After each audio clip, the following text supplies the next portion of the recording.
युवाओं की, क्योंकि अपने युवाओं के मुद्दे रोजगार से जुड़े मुद्दे हैं। अगर अब रिटायर्ड बुजुर्गों से पूछने जाएंगे तो उनको ओल्ड पेंशन स्कीम चाहिए, उनको अपने मुद्दे हैं। महिलाओं के पास जाएंगे तो उनके अपने मुद्दे हैं। पूरा और अगर गाइडेड ग्रामीण क्षेत्रों में लोगों ने शादी से कितने लोगों आंकड़ा लिया है कि वो अलग ऐसे आंकड़े दिखाओ कि लोगों का मनोबल डाउन हो जाए, टूट जाए और वो थक हार के बैठ जाए। आप खुद सोचिए कि इन लोग जो भी एग्जिट पोल्स लाया है, सीट्स के बारे में चर्चा नहीं कर रहा है कि सीट पर कौन कैंडिडेट कर भी रहा है।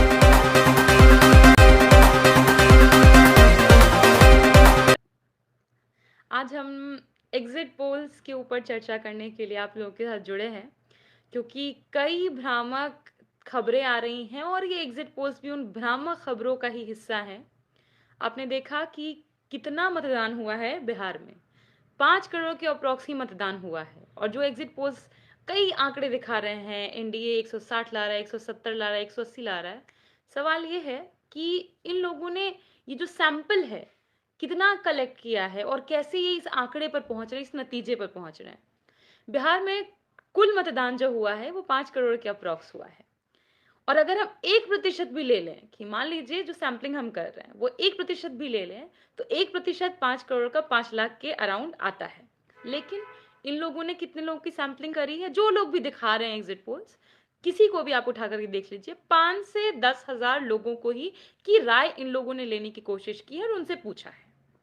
अब चलिए 5 से 10 हजार, अगर ठीक है, कुछ एक आध दो संस्थाएं ऐसी भी हैं जो 20 से 30 हजार का सैंपलिंग लेती हैं, तो 20 से 30 हजार का सैंपलिंग लेती हैं। तो अगर हम मान लीजिए जो 10 से 20 हजार वाली हैं, इनको हम 243 से भाग करते हैं, 243 विधानसभा है हमारा, 243 अगर 5 हजार से, मतलब 5 हजार को हम 243 से भाग करते हैं, मात्र 20, मतलब प्रति विधानसभा मात्र 20 लोगों से पूछा है। और अगर हम 10 हजार भी मान लेते हैं पल भर को, 10 हजार भागा 243 करिए तो 41, मतलब लाखों लोग मतदान कर रहे हैं और 41 लोगों से इन लोगों ने पूछा है। अगर एक्सट्रीम सिचुएशन मान लेते हैं, उसमें भी 20 से 30 का सैंपलिंग को भी अगर हम ओके करते हैं, समझते कि ठीक है इन लोगों ने 20,000 से 30,000 जोड़ा है, चलिए उसको भी डिवाइड कीजिए, भागा कीजिए 243 से, 20,000 का भी करिएगा तो 82 लोगों से पूछ करके एग्जिट पोल निकाल दिए कि कौन सरकार बना रहा है, वो भी एक्सट्रीम कंडीशंस में। वरना ऐसे तो मात्र 20 लोगों से पूछ रहे हैं हर विधानसभा में। इंपॉर्टेंट बात यह है कि अगर मान लीजिए, अब तो सिर्फ ये जो मैंने आपको बताया ये सिर्फ साइज है, नंबर्स हैं। अब इसमें हम कैटेगराइजेशन पर आते हैं। कैटेगराइजेशन किसी से भी हम लोग कोई भी, क्योंकि मैं खुद रिसर्च स्कॉलर हूँ, कई डाटा हम कलेक्ट करते हैं तो कई आधार पर कलेक्ट करते हैं।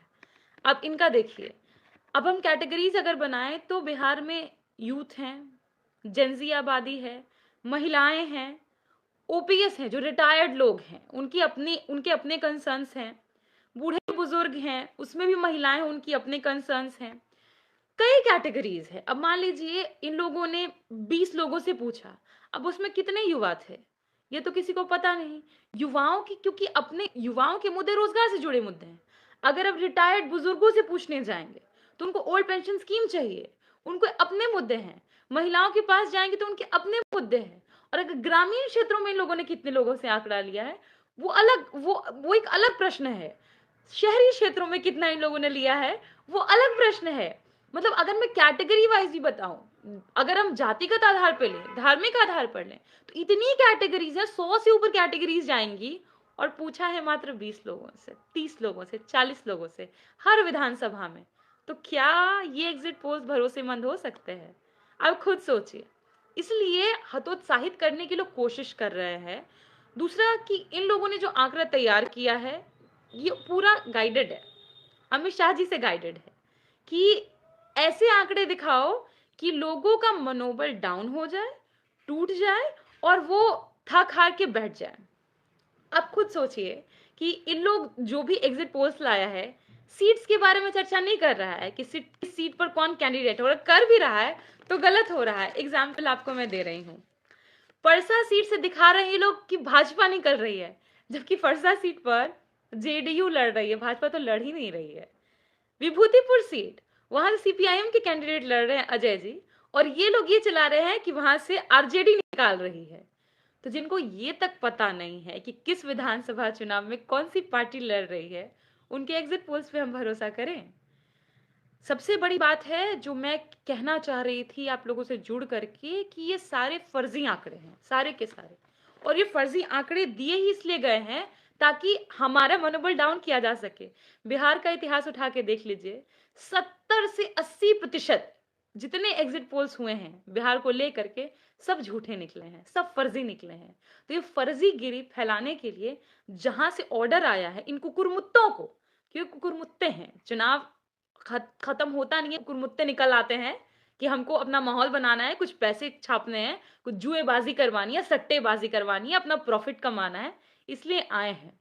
मैं तो इन कुकुरमुत्तों को और खास तौर पे मैं इन एग्जिट पोल्स को अटैक ऑन इंडियन डेमोक्रेसी मानती हूँ। इनको रोका जाना चाहिए। ऊपर से अमित शाह जी ने गाइडेंस भेजा है। गाइडेंस जो हमारे पास इनपुट आया है मैं आपको एकदम क्लियर बता रही हूँ। गाइडेंस है कि 160 से 170 सीटों पर दिखाना है कि एनडीए आ रही है आगे। कुछ देर में 200 भी बताना शुरू कर देंगे, हो सकता है 243 भी बोल दे, कोई ठीक नहीं है।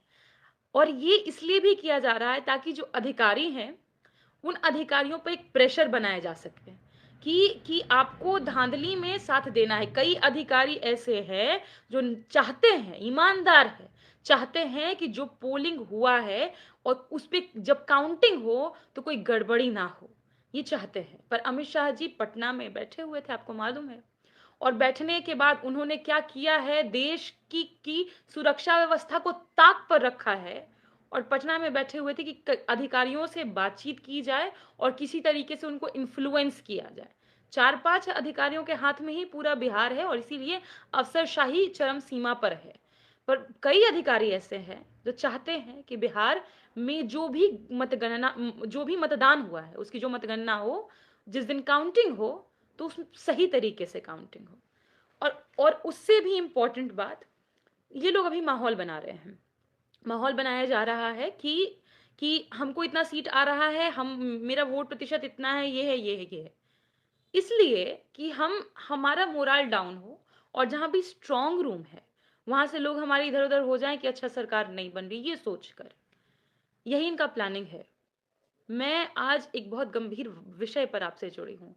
एक तो एग्जिट पोल्स के बारे में हमने जो चर्चा की सो की, लेकिन अब क्या, उस पर चर्चा करनी है। ये लोग क्या प्लान कर रहे हैं कि कई विधानसभाओं में जो स्ट्रांग रूम है, स्ट्रांग रूम के बाहर 100 मीटर के अंदर भी अगर कोई घुस गया तो एल्गोरिदम के साथ आसानी से छेड़छाड़ की जा सकती है। इनका पूरा है आइडिया, प्रोपेगेंडा कि मनोबल डाउन किया जाए मीडिया के माध्यम से, इन कुकुरमुत्तों के माध्यम से जो एग्जिट पोल्स के नाम पे बाहर निकलते हैं उनके माध्यम से, ताकि हमारे लोग कमजोर पड़े। लेकिन एक अपील करने के लिए मैं आपसे जुड़ी हूँ, जहां जहां हमारे आरजेडी ये कार्यकर्ता है, जहां जहां हमारा स्ट्रांग रूम है, डटे रहिए, भिड़े रहिए। 100 मीटर तक कोई परिंदा भी पर ना मार पाए, तरीका होता है। ये 100 मीटर के भीतर भी अगर घुस गए, 2 से 3 लोग होंगे, 2 से 3 लोग जो बाहर के होंगे, जो टेक्नोलॉजिकली बहुत साउंड हैं, और वो हमारे स्ट्रांग रूम के आसपास मंडराएंगे। हो सकता है लोकल गाड़ियों का इस्तेमाल करें, दोपहिया वाहन भी हो सकता है, टोटो भी हो सकता है, ताकि किसी को इन संदिग्ध संदिग्ध लोगों पर नजर ना जाए। ऐसे लोग आ सकते हैं। 100 मीटर के अंतर्गत अगर वो घुस गए, आराम से एल्गोरिदम बदला जा सकता है लो फ्रीक्वेंसी के माध्यम से। इसीलिए स्ट्रांग रूम के बाहर डटे रहिए, कोई भी आसपास फटकने ना पाए। जिन 2 से 3 लोगों की मैं बात कर रही हूँ, ये लोग बाहर से आए हुए हैं, आराम से पहचान में आ जाएंगे।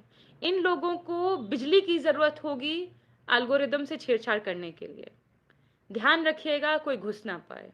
और अगर कहीं भी हमको यह एहसास हो रहा है कि रिजल्ट लेट से आ रहा है या फिर किसी तरह की धांधली का हमें कोई शक है, डट जाइए, जुड़ जाइए, भिड़िए और अहिंसात्मक रूप से भिड़िए और रिकाउंटिंग करवाइए।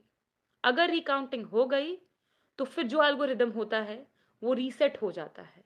तो जो पहले जो रियलिटी में जो जितना मतदान हुआ है वही आंकड़े रिफ्लेक्ट करेंगे। तो कहीं भी शक होता है कि ये लोग धांधली करने की कोशिश कर रहे हैं, रिकाउंटिंग करवाइए।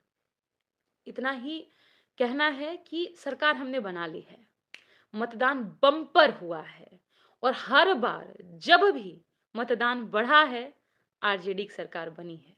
हर बार, चाहे वो 90 है, 95 है, 2000 है। इसीलिए इनको भी मालूम है कि इस बार अगर ये सरकार से गए, दोबारा आ नहीं पाएंगे। 20 सालों तक आ नहीं पाएंगे, क्योंकि जितनी बिहार में लोगों ने तबाही लाई है, चाहे वो किसानों का भविष्य बर्बाद करना हो, युवाओं का भविष्य बर्बाद करना, उनकी फसलें बर्बाद करनी हो, बीमा नहीं देना हो, महिलाओं की सुरक्षा का मामला हो, बहुत सारे सतहों पर इन्होंने बिहार को बर्बाद किया है। ना एमएसएमई आने दिया है, ना इंडस्ट्री आने दिया है, ना आईटी पार्क आने दिया है, ना एसईजेड आने दिया है, ना फूड प्रोसेसिंग यूनिट आने दिया है। तो इनको पता है कि बिहार की हर एक आवाम एकजुट है, और खास तौर पर जो लोग छठ के दौरान, छठ पूजा के दौरान यहाँ आए थे, वो लोग यहीं रुके हैं। उन लोगों ने बम्पर वोटिंग की है कि दोबारा पलायन ना करना पड़े, बिहार ही आ जाएं और बिहार आकर के यही नौकरी करें, यही रोजगार करें। हमको वोट चोरी रोकनी है, आपको, हमको, सबको मिलके। बस 2 दिन है, 3 दिन है, डट जाइए, हिलिए नहीं स्ट्रांग रूम के बाहर से। जित हजारों इंसान पहुंच सकते हैं, पहुंच जाइए। आपकी, मेरी, हर एक बिहार के नागरिक की ये जिम्मेदारी है कि स्ट्रांग रूम के साथ कोई छेड़छाड़ ना हो। कोई भी संदिग्ध दिखे, उसको तुरंत पकड़िए, प्रशासन को सौंपिए, हमें सूचित करिए। आप खुद सोचिए, ये जो मीडिया है, ये जोशी ग्योबल्स हैं एक, उनके उनके इशारों पर काम करती है, और पूरा इनको दे दिया गया है अमित शाह जी के द्वारा। और जो एग्जिट पोल्स वाले कुकुरमुत्ते हैं, उनको भी पूरा इंफॉर्मेशन दे दिया गया है, कहा गया है कि डिमोटिवेट करो। पर मैं आपको कह रही हूँ, हमारी सरकार बन रही है। हम एक युवा मुख्यमंत्री